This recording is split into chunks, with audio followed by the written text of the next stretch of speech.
Hi everyone, welcome to TSAT classes. Social ఎక్స్క్లూజన్లో భాగంగా మనం వేరియస్ టాపిక్స్ డిస్కస్ చేస్తున్నాం. అందులో వన్ ఆఫ్ ది టాపిక్ తీవ్రవాదం, టెర్రరిజం. సాధారణంగా న్యూస్ పేపర్స్ కానీ, సోషల్ మీడియా కానీ, లేకపోతే టీవీ కానీ ఏది చూసినప్పటికీ కూడా మనకి చాలా పరిచయం ఉన్నటువంటి పదం ఏది అంటే తీవ్రవాదం, మిలిటెన్సీ. సమాజ శాస్త్రపరంగా దీన్ని ఎలా అధ్యయనం చేయాలి, తీవ్రవాదం అంటే ఏంటి, తీవ్రవాదం అంటే ఏంటి, మిలిటెన్సీ అంటే ఏంటి, ఈ రెండింటికి ఉన్నటువంటి తేడాలేంటి, అలాగే మనకి ప్రపంచవ్యాప్తంగా దేశవ్యాప్తంగా ఉన్నటువంటి వివిధ తీవ్రవాద మరియు మిలిటెంట్ సంస్థలు అనేటువంటివి ఎక్కడెక్కడ ఉన్నాయి, ఆ విధంగా తీవ్రవాదం విపరీతంగా పెరిగిపోవడానికి గల కారణాలు ఏంటి, నివారణోపాయాలు, ఇవన్నీ కూడా ఈరోజు క్లాస్లో మనం చర్చిద్దాం. మనకి తీవ్రవాదం అనేటువంటిది మనం చూసుకుంటే డెఫినిషను బేసికల్గా ప్రజల్లో భయాందోళనలు సృష్టించడం కోసం, భయాందోళనలు సృష్టించడం ద్వారా రాజకీయ, సామాజిక, ఆర్థిక లక్ష్యాలను సాధించడం కోసం చట్టవిరుద్ధంగా హింస లేదా బెదిరింపులను ఉపయోగించడమే తీవ్రవాదంగా మనం చెప్తాం.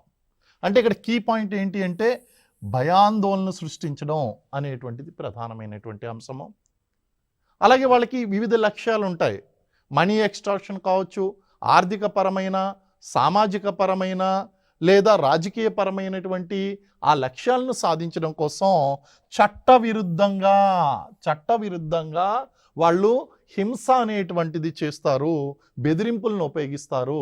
దీన్నే తీవ్రవాదము, టెర్రరిజం అని చెప్పేసి అంటాం. ఉదాహరణకి అక్కడ ఆ సమూహం కానీ, సముదాయం కానీ వాళ్ళకి శత్రువులై ఉండకపోవచ్చు, కేవలం భయాందోళన సృష్టించడం కోసం అక్కడ బాంబు దాడులు చేయడం, అపహరణలు చేయడం, లేదా వ్యక్తిగత స్వేచ్ఛ మీద దాడులు చేయడం, ఇవన్నీ కూడా టెర్రరిజానికి ఉదాహరణలుగా మనం పేర్కొనవచ్చు. ఏంటి, ఎవరిని లక్ష్యంగా చేసుకుంటారు ఈ తీవ్రవాద చర్యలు, తీవ్రవాద సంస్థలు అనేటువంటివి ఎవరిని లక్ష్యంగా చేసుకుని ఈ దాడులు అనేటువంటివి చేస్తారు, ఈ హింసను ప్రేరేపిస్తారు అనేటువంటి చూస్తే సాధారణ జనరల్ పబ్లిక్, సాధారణ ప్రజలు ఎవరైతే ఉన్నారో ఈ సాధారణ ప్రజల మీద బాంబు దాడులు చేయడం, హింసను ప్రజ్వలింప చేయడం చేస్తూ ఉంటారు. అలాగే ప్రజాస్వామిక వ్యవస్థలు, మన భారతదేశం అనేటువంటి ప్రపంచంలోనే అతిపెద్ద ప్రజాస్వామిక వ్యవస్థ. ఇందులో ఉన్నటువంటి వివిధ సంస్థలు ఏదైతే ఉన్నాయో ఈ డెమోక్రటిక్ ఆర్గనైజేషన్స్ మీద వీళ్ళు దాడులు చేయడం అనేటువంటి కనిపిస్తుంది.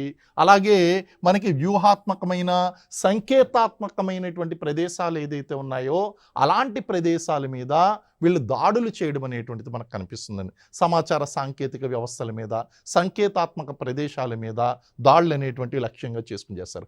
ఎందుకోసం చేస్తారు, ఉద్దేశం ఏంటి అనేటువంటిది ఏంటి అంటే వాళ్ళు ఒక భయాన్ని సృష్టిస్తారు, టెర్రరైజింగ్ అంటారు. దీన్ని ఏమంటారంటే భయాందోళన సృష్టించడం, ప్రజల్లో సమాజంలో భయాన్ని పుట్టించడం కోసం.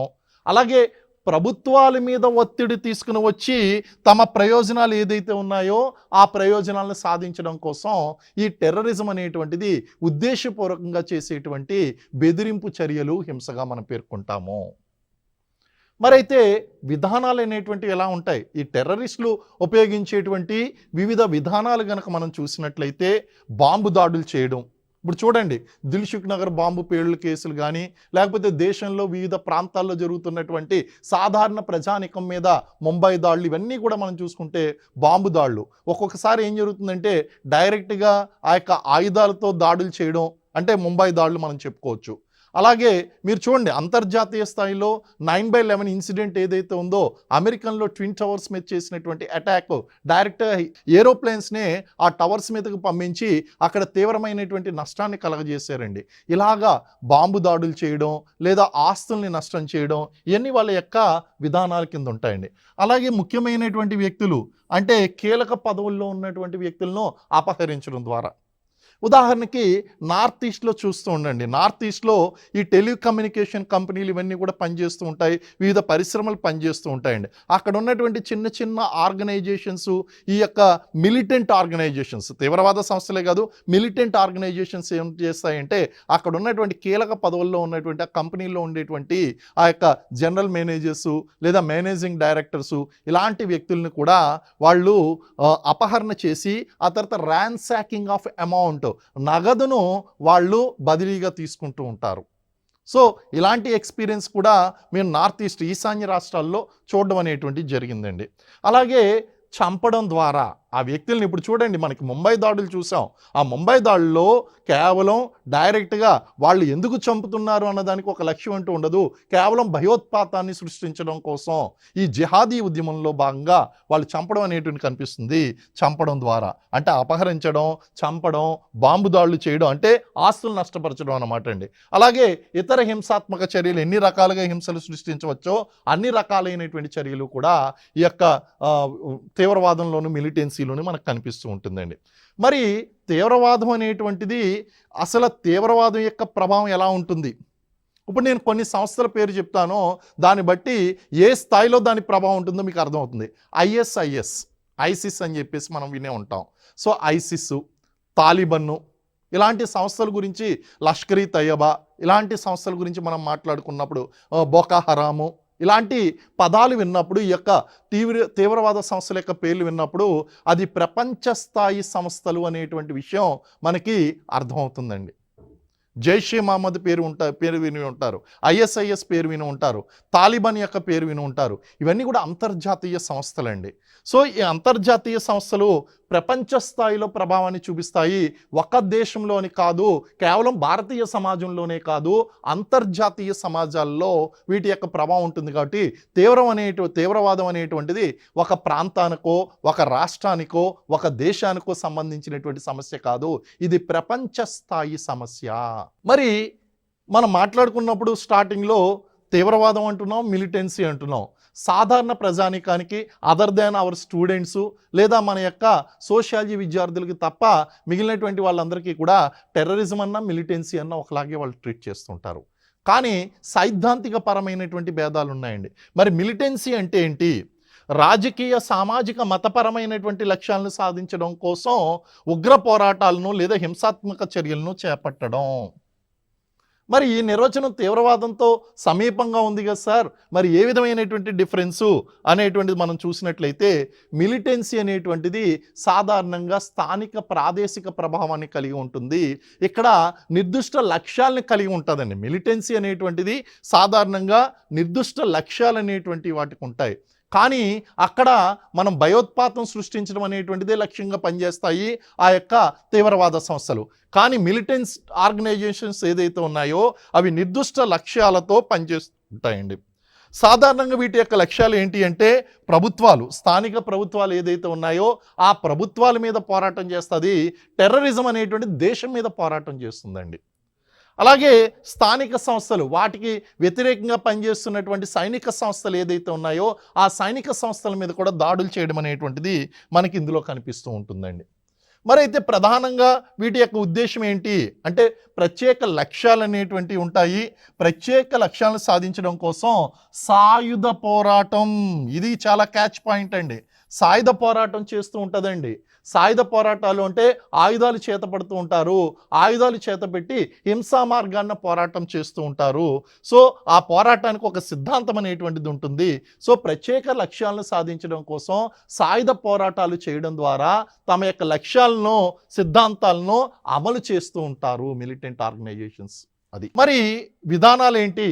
విధానాలు చెప్పాం, ఖచ్చితంగా వాళ్ళు ప్రజాస్వామ్యబద్ధమైనటువంటి పోరాటాలు అనేటువంటి మిలిటెంట్ ఆర్గనైజేషన్స్ చేయవు.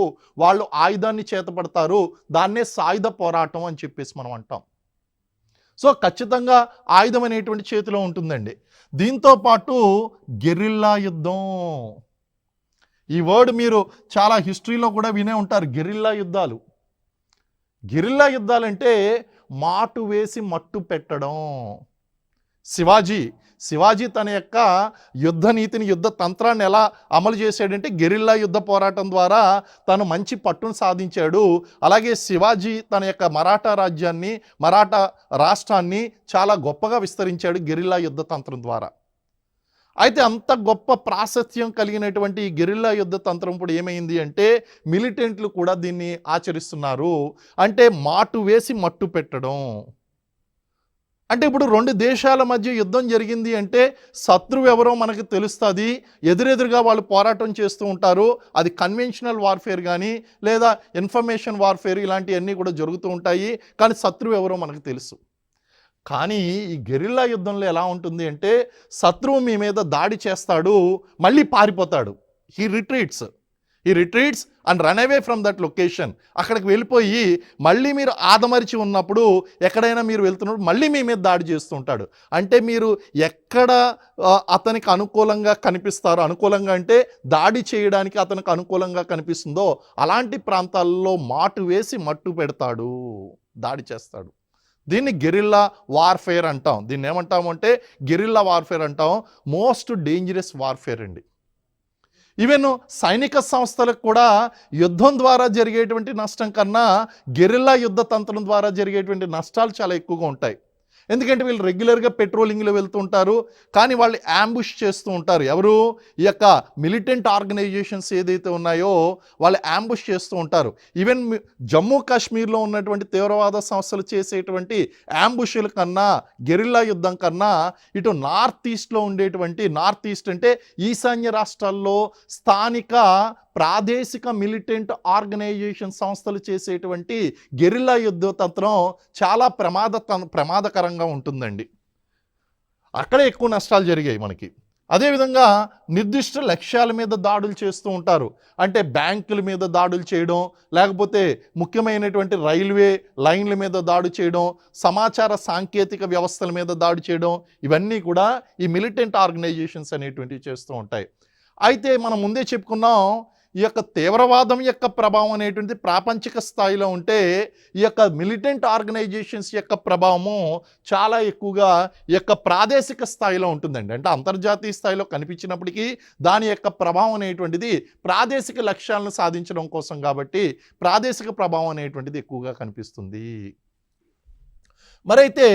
మరి ఏంటి మేజర్ డిఫరెన్స్ ఏంటి? What is the major difference between this terrorism and militancy అనేటువంటి చూస్తే, తీవ్రవాదం అనేటువంటిది భయాన్ని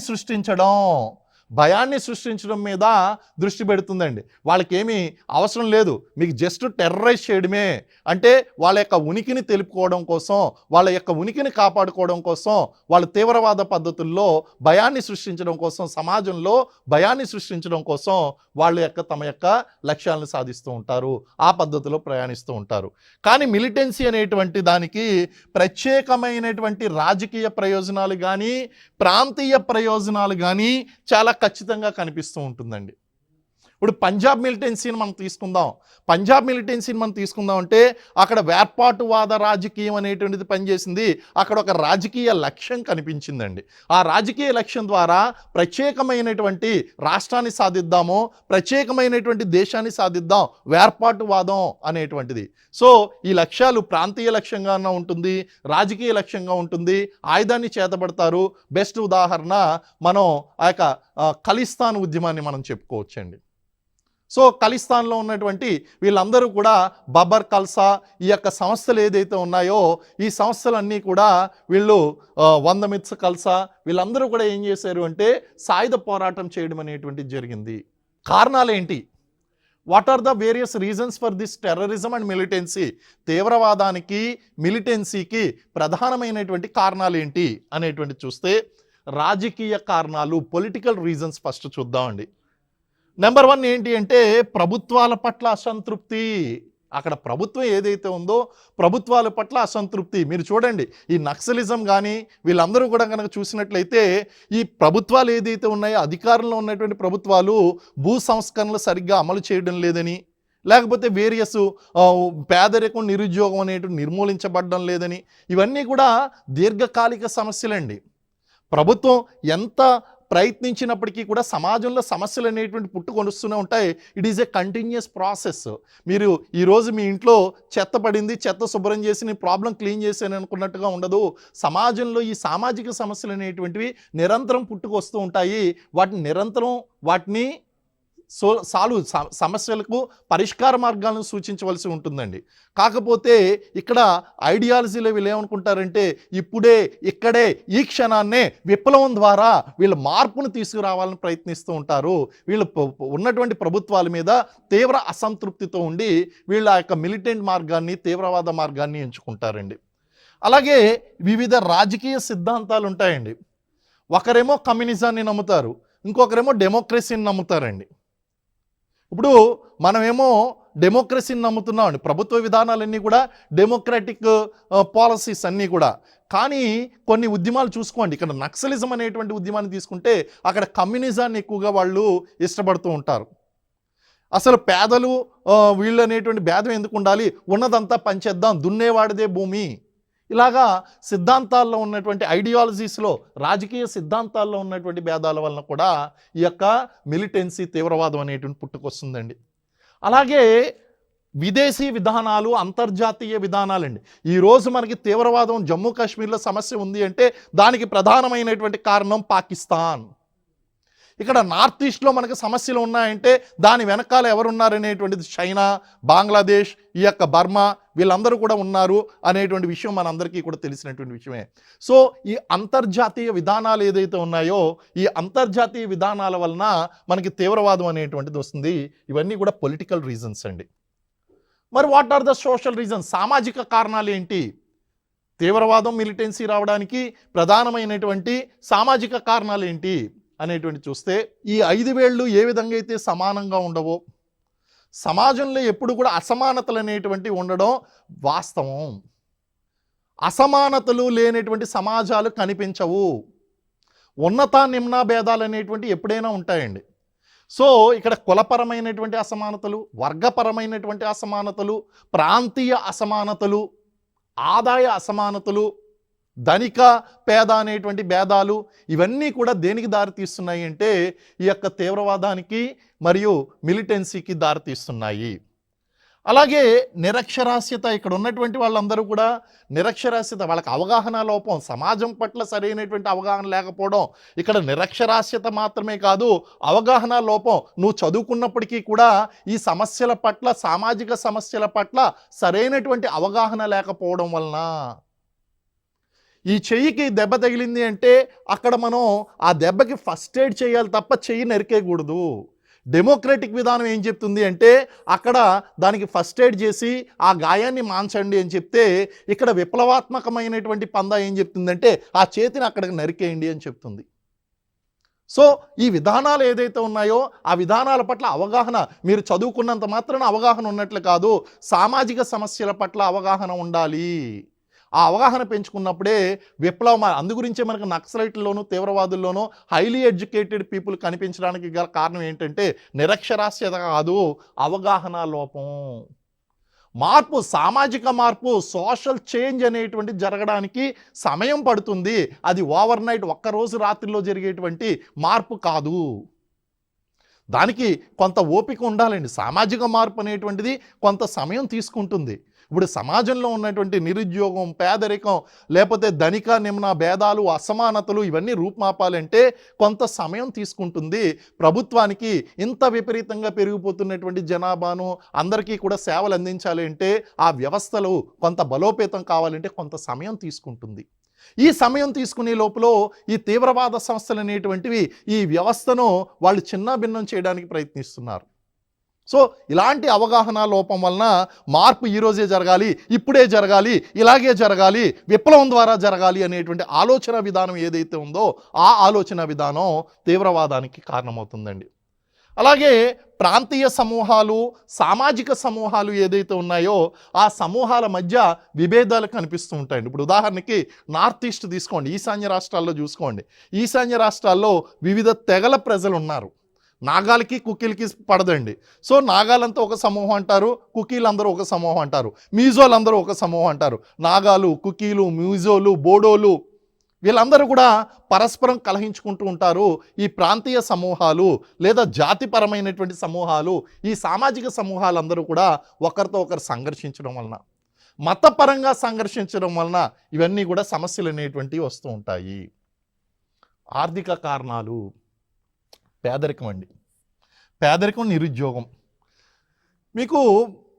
మేము జమ్మూ కాశ్మీర్లో పనిచేస్తున్నప్పుడు చాలామంది ఫారెన్ తీవ్రవాదులు, ఫారెన్ మిలిటెంట్స్ ఎవరైతే ఉన్నారో ఆ యొక్క టెర్రరిస్టులు, మిలిటెంట్స్ అనే కంటే టెర్రరిస్టులు అందాం, ఎందుకంటే వాళ్ళ మతపరంగా భయోందోళనను సృష్టిస్తూ ఉంటారు. సో ఈ ఫారెన్ టెర్రరిస్టులు హిజ్బుల్ ముజాహిద్దీను లేదా లష్కరీ తైబా, ఆల్ బదర్ ఇలాంటి సంస్థలకు చెందినటువంటి ఈ యొక్క తీవ్రవాదులను చంపడం కాదండి, డైరెక్ట్గా లైవ్గా పట్టుకోవడం అనేటువంటిది జరిగినప్పుడు వాళ్ళని కొంచెం అడిగి తెలుసుకున్నప్పుడు, నీకు తెలుసు జిహాదీలో నువ్వు పోరాటం చేస్తున్నావు, టెర్రరిస్ట్గా ఉన్నప్పుడు ఏదో ఒక రోజు చనిపోతావు అనేటువంటి విషయం నీకు తెలిసుండి మళ్ళీ ఎందుకు ఇక్కడ వస్తావు అంటే, తర్వాత మోటివేషన్ ఏంటి అంటే, ఒకటి రిలీజియస్ మోటివేషన్ పక్కన పెడితే ఈ యొక్క సోషల్ మోటివేషన్ కూడా కనిపించింది మాకు. అంటే వాళ్ళు ఆ అరెస్ట్ అయినటువంటి మిలిటెంట్లందరినీ కూడా విచారించగా వాళ్ళు కాంట్రాక్ట్ మీద వచ్చినటువంటి టెర్రరిస్టులు. ఆ రోజుల్లో 1998, 2000లో ఉన్నటువంటి ఆ యొక్క టెర్రరిస్టులు కనుక ఆ సమయంలో చూస్తే వాళ్ళు కేవలం 5 లక్షల రూపాయలకి, ₹1,00,000 వాళ్ళకి ఎలా ఉన్నది అంటే 5 సంవత్సరాల కాలానికి వాళ్ళు టెర్రరిస్టుల కింద వస్తారు. సీమాంతర ఉగ్రవాదం అంటే పాకిస్తాన్ నుంచి, పాక్ ఆక్యుపైడ్ కాశ్మీర్ నుంచి భారతదేశంలోకి, కాశ్మీర్లోకి ప్రవేశించి వాళ్ళు వివిధ ఇక్కడ ఉన్నటువంటి వ్యక్తుల్లో ఆ యొక్క జిహాదీని ప్రచారం చేయడంతో పాటు భయాందోళనలు సృష్టిస్తూ ఉంటారు. వాళ్ళకి ఏ విధంగా ఉన్నది అంటే 5 సంవత్సరాలకి ₹5,00,000 కాంట్రాక్ట్.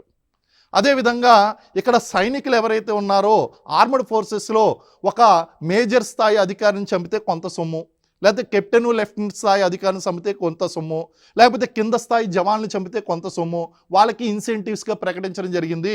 కేవలం పేదరికం, నిరుద్యోగులుగా ఉండిపోవడం వలన డబ్బులు సంపాదించాలి అనేటువంటి ఉద్దేశంగా వాళ్ళొక జాబ్ ఆపర్చునిటీ కింద తీసుకున్నారండి తీవ్రవాదులు. We really got surprised. Of course జిహాద్ అనేటువంటిది బ్యాక్ ఆఫ్ ది మైండ్ ఉంది. పవిత్ర యుద్ధము, ఈ పవిత్ర యుద్ధంలో వాళ్ళు చనిపోతే కనుక జన్నత్కి వెళ్తారు అనేటువంటిది ఒక మోటివేషన్ ఉంది. దాంతోపాటు మాకు కనిపించింది ఏంటి అంటే, పేదరికం, నిరుద్యోగం అనేటువంటి సమస్యలు ఉండడం వలన వీళ్ళు అతి త్వరగా వాళ్ళ ప్రాణాలను కూడా సైతం లెక్క చేయకుండా తీవ్రవాదం వైపు ఆకర్షితులవుతున్నారండి. అదేవిధంగా ఆర్థిక పరమైనటువంటి శ్రమ దోపిడీ ఏదైతే ఉందో ఆ శ్రమ దోపిడీ అనేటువంటిది చాలా ఎక్కువగా కనిపిస్తుందండి. ఈ శ్రమ దోపిడీ కారణంగా వీళ్ళు మనకి తీవ్రవాదం వైపు వెళ్ళడానికి ఎక్కువగా మొగ్గు చూపిస్తున్నారు. నెక్స్ట్ అనదర్ రీజన్ ఏంటి అంటే, మతపరమైనటువంటి కారణాలు, రిలీజియస్ కాజెస్. ఏంటి అంటే, ఇప్పుడు మనం చెప్పుకున్నాం జమ్మూ కాశ్మీర్లో కనిపించేటువంటి తీవ్రవాదానికి ప్రధానమైనటువంటి కారణం ఏంటి అంటే మతపరమైనటువంటి కారణం. జైషే మహమ్మద్, ఆల్ బదర్, ISIS, తాలిబాన్ ఇలాంటి సంస్థలన్నీ కూడా మతాన్ని బేస్ చేసుకుని వచ్చినటువంటి తీవ్రవాద సంస్థలు. సో ఇక్కడ పరమత సహనం అనేటువంటిది క్షీణిస్తుంది. ఇక్కడ మతపరమైనటువంటి కారణాల్లో వాళ్ళు జిహాద్ని ప్రకటించారండి. అండ్ ఫర్ యువర్ ఇన్ఫర్మేషన్, మనం ఇండియాలో మనం ఏమని పిలుస్తున్నాం అంటే వాళ్ళని తీవ్రవాదులు అని పిలుస్తున్నాం. For the people of militant organizations, they are the freedom fighters. You are surprised అండి. వాళ్ళని స్వతంత్ర సమరయోధులుగా పిలుస్తారు. అందుకే వాళ్ళని ఏమంటారంటే, ఈ జిహాదీ యుద్ధంలో మరణించినటువంటి వాళ్ళు ఎవరైతే ఉంటారో వాళ్ళకి గొప్ప గొప్ప సమాధులు కట్టడం, వాళ్ళకి రివార్డులు ప్రకటించడం ఇలాంటివన్నీ చేస్తారు. వాళ్ళు సెల్ఫ్ మోటివేటెడ్గా కూడా ఉంటారండి. దీనికి ప్రధానమైనటువంటి కారణం ఏంటంటే, ఈ పవిత్ర యుద్ధంలో మరణిస్తే వాళ్ళు స్వర్గం, జన్నత్కి వెళ్తారు అనేటువంటి. మనం ఇక్కడ ఏ విధంగా అయితే మనం స్వర్గం నరకం గురించి మాట్లాడతామో, అలాగే ఆ యొక్క ఐడియాలజీలో, ఇస్లామిక్ ఐడియాలజీలో జన్నత్ గురించి మాట్లాడడం జరుగుతుంది. అలాగే కొంతమంది కన్యలను వాళ్ళు మరణించిన తర్వాత వివాహం చేసుకుంటారు అనేటువంటి ఆ యొక్క మతపరమైనటువంటి ఐడియాలజీ ఏదైతే ఉందో ఐడియాలజీతో వాళ్ళు మోటివేట్ అవుతున్నారండి. అదేవిధంగా మతాల మధ్య విభేదాలు ఉన్నాయి, తీవ్రవాద ప్రేరణలు ఉన్నాయి. మత ఆధారిత ఛాందసవాదం అనేటువంటిది ప్రధానమైనటువంటి కారణమైందండి. ఇవన్నీ కూడా మనకి తీవ్రవాదానికి ప్రధానమైనటువంటి కారణాలుగా మనం చెప్తాం. వ్యక్తిగత కారణాలు అంటే కొంతమందికి సమాజం మీద విపరీతమైన కోపం ఉంటుందండి. ఈ సమాజం నాకేమిచ్చింది, లేకపోతే ఈ సమాజం నేను కష్టాల్లో ఉన్నప్పుడు నన్ను ఏం చూసింది, ఇలాంటి వ్యతిరేకపరమైనటువంటి సమాజ వ్యతిరేకపరమైనటువంటి ఆలోచనలు బాగా వాళ్ళలో నింపుకుంటారండి. అలాగే చిన్నప్పటి నుంచి కొన్ని మతాల పట్ల విపరీతమైనటువంటి కోపాన్ని వాళ్ళు ప్రదర్శిస్తూ ఉంటారు. సో ఇలాంటి వ్యక్తిగత కారణాల వలన, మానసిక కారణాల వలన కుటుంబానికి, సమాజానికి విరుద్ధంగా వాళ్ళు వ్యవహరిస్తూ ఉంటారు, తీవ్రవాదులుగా మారుతూ ఉంటారు, అందులో సభ్యులుగా వెళ్తూ ఉంటారండి. అంతర్జాతీయ కారణాలు అంటే ఇతర దేశాల యొక్క జోక్యం, అలాగే గ్లోబలైజేషన్ వలన సంభవించేటువంటి సమస్యలు. మీకు ఇక్కడ 2-3 సమస్యలు నేను డిస్కస్ చేస్తానండి. ఇక్కడ చూడండి, ఇక్కడ జమ్మూ కాశ్మీర్ నేను ఆల్రెడీ గతంలో కూడా ఒకసారి చెప్పాను, మళ్ళీ ఈ సందర్భం వచ్చింది కాబట్టి మళ్ళీ చెప్పవలసి వస్తుంది మీకు. ఇది మనం కాశ్మీర్ యొక్క డయాగ్రామ్గా, మ్యాప్గా మనం చూస్తాం. ఫర్ యువర్ ఇన్ఫర్మేషన్, ఈ ప్రాంతాన్ని మనం అక్సై చిన్ అంటాము. ఇది యాక్చువల్గా మన భారత్ యొక్క కంట్రోల్లో లేదు, ఇది పాకిస్తాన్ చైనాకి ఇచ్చేసిందండి. ఇది line of actual control, LAC అంటాం దీన్ని. చైనాకి అక్సై చిన్ ప్రాంతాన్ని ఇచ్చేసింది. అలాగే 1947లో మనం ఇక్కడ కొంత ప్రాంతాన్ని కోల్పోవడం అనేటువంటి జరిగింది. భారతదేశంలో కాశ్మీర్ విలీనం కాకముందే ఈ ప్రాంతం అనేటువంటిది వెళ్ళిపోయింది. అయితే ఆ సమయంలో మనం దీని గురించి పెద్దగా డిస్కషన్ చేయకుండా మనం కాశ్మీర్ని అంగీకరించేయడం జరిగింది. సో ఈ ప్రాంతం ఏదైతే ఉందో ఇది పాక్ ఆక్యుపైడ్ కాశ్మీర్గా మిగిలిపోయింది. కాశ్మీర్ అనేటువంటిది కేవలం ఇక్కడే ఉందండి, కాశ్మీర్ అనేటువంటిది ఇక్కడే ఉంది. దీన్ని లైన్ ఆఫ్ కంట్రోల్గా యాక్సెప్ట్ చేసి మనం తర్వాత ఈ సమస్యను తేల్చుకుందామని చెప్పి అక్కడ వదిలేసామండి. యాక్చువల్గా దీని మీద పాక్ ఆక్యుపైడ్ కాశ్మీర్ మీద పాకిస్తాన్ యొక్క నియంత్రణ ఎక్కువగా ఉంది. కాబట్టి ఇక్కడ అంతర్జాతీయ తీవ్రవాద సంస్థలైనటువంటి లష్కర్-ఈ తయ్యబా, జైష్-ఈ మహమ్మద్, ఇండియన్ ముజాహిద్దీన్ అండ్ హిజ్బుల్ ముజాహిద్దీన్ లాంటి సంస్థలన్నీ కూడా అక్కడ మిలిటెంట్ ట్రైనింగ్ క్యాంపులు, టెర్రరిస్ట్ ట్రైనింగ్ క్యాంపులు అనేటువంటివి ఆర్గనైజ్ చేయడం జరిగిందండి. ఇవన్నీ కూడా జిహాద్లో భాగంగా వీళ్ళు ఏం చేస్తున్నారంటే సీమాంతర ఉగ్రవాదాన్ని ప్రోత్సహించడం కోసం ఇటు భారతదేశంలో కాశ్మీర్కి వచ్చి మేము స్వతంత్ర పోరాటం చేస్తున్నాము, కాశ్మీర్ని స్వతంత్రం చేస్తాము అని చెప్పి వీళ్ళు జిహాదీ పోరాటం చేయడం జరిగింది. దీని వెనకాల ఉన్నది 100% ఎవరు అంటే పాకిస్తాన్ ఉందండి దీని వెనకాల.